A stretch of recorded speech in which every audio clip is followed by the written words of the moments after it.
So I've got this batch of photos, this mannequin from Miss B's class, and I'm going to use this as a demo. So I've loaded these all into their own folder, and you can see there are different fragments of the model, this portrait, still life portrait. I don't know what it is. It's a still life and a portrait because it's a dummy head. You can see some of them are side view, some of them are closer up, that kind of thing. I'm going to put those together in a kind of cool pattern. So for this photo collage, one of the first things I'm going to do is I'm going to maybe make some adjustments. So I'm going to do whatever adjustments you want in Lightroom. Then now's the time to be able to like change it. If you wanted to do the black and white like Brno del Zoo, you can do that. You can be adjusting your exposure if you wanted it a little bit brighter. She's got this aqua blue hair, so I'm going to bring up the saturation, whatever those settings I want to do, and watch this. Okay, so I'm going to control or right click on the photo that I just did the editings, and I'm going to copy those editing settings, and then I'm going to highlight all the rest of the photos I took. I think I took 74 photos of this one thing, and I'm going to control or right click, and I'm going to paste the edit settings. Okay, and what happens is that pastes the same edit to all the photos all at the same time, which is pretty cool. Okay, so it takes a while if it's a lot of photos. So you can see at the top left here, over here, it's pasting those settings. But once it's done, all the photos have that same adjustment to the curve, same saturation, which is great. That's what we want.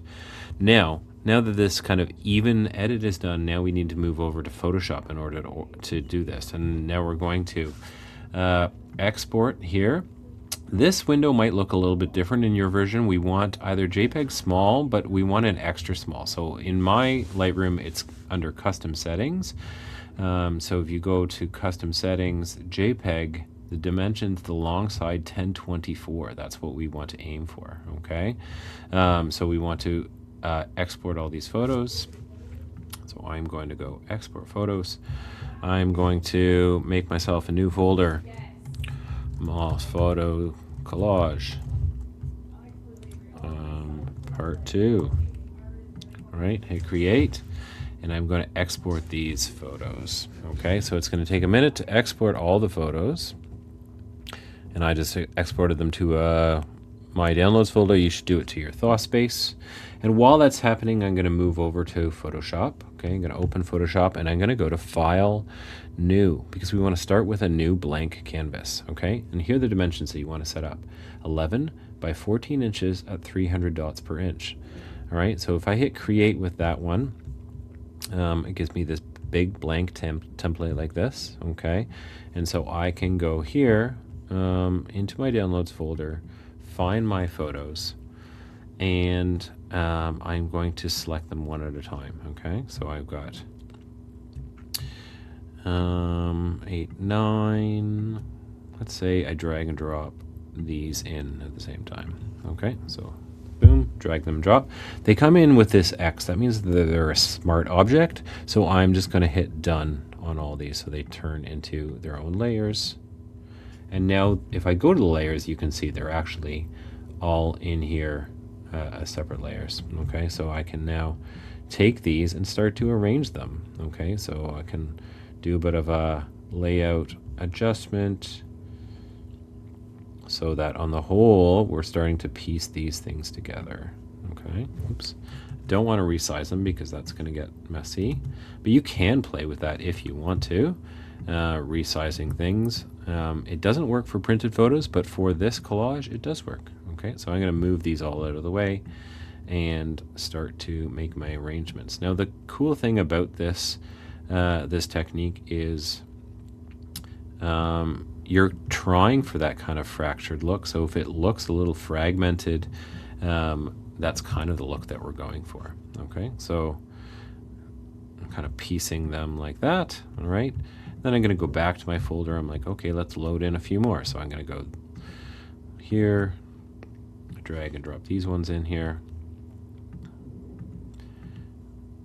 So I've got 3 more to play with. I kind of like spreading them out first and layering them. see how they all kind of fit together, okay, to get that kind of fractured look. In the end, I've got way more photos than I need, so in the end, I probably won't need to use all of them. I might go back and do some different options there. But you don't certainly need to, depending on how many photos you took, you don't have to use them all in the layout as a whole, all right? So I'm going to select the whole thing and kind of recenter this. All right, I would probably keep on going on this, but for the purposes of the demo, I'm just going to show you that. Another cool thing you can do with this is on these layers. All right, if you double click on that layer, one thing you can do, just like Brno del Zoo has, is you can add yourself a drop shadow. So these are the layer styles. All right, so you can add one of these drop shadows here. And what that does is you can give that one layer a bit of an extra shadow, so it kind of like looks like it's popping up. All right, so you can play with the opacity. All right, that was a little strong.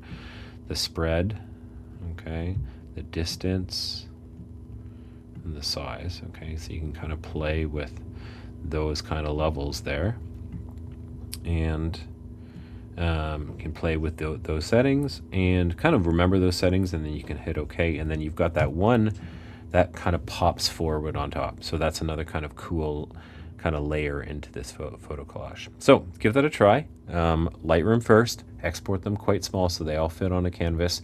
If you're finding too many photos and your canvas is too small, you don't have to start over. You just need to make your canvas bigger. So if I got into that situation, I'm like, I kind of want to make it bigger, all right? You would go up to the image menu, go to canvas size, all right? And at the moment, we've got the 11 by 14. Okay, well, maybe I would go a little bit bigger, a lot bigger. It's up to you. You know, if I go 16 by 20, all right, and it's going to give me more room around that canvas, and I have more room to play with. All right, so if you're running out of room on your Photoshop canvas, that's another thing you can try. Good luck.